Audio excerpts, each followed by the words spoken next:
الشيطان الرجيم بسم الله الرحمن الرحيم. Abu Huraira radiyallahu ta'ala anhu reported Allah's Messenger sallallahu alayhi wa alihi wasallam as saying, "He who performed ablution well, then came to the Friday prayer, listened to the sermon, kept silence all, his sins between that time and the next Friday would be forgiven with 3 days extra.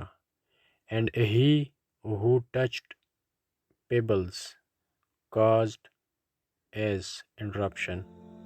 أو كما قال عليه الصلاة والسلام.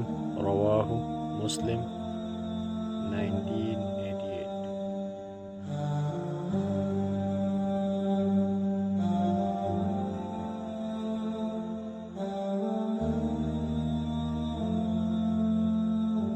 عن أبي هريرة رضي الله تعالى عنه قال قال رسول الله صلى الله عليه وآله وسلم: من توضأ فأحسن الوضوء ثم أتى الجمعة فاستمع وأنصت غفر له ما بينه وبين الجمعة وزيادة 3 أيام ومن مس الحصى فقد لغى، أو كما قال عليه الصلاة والسلام. رواه مسلم.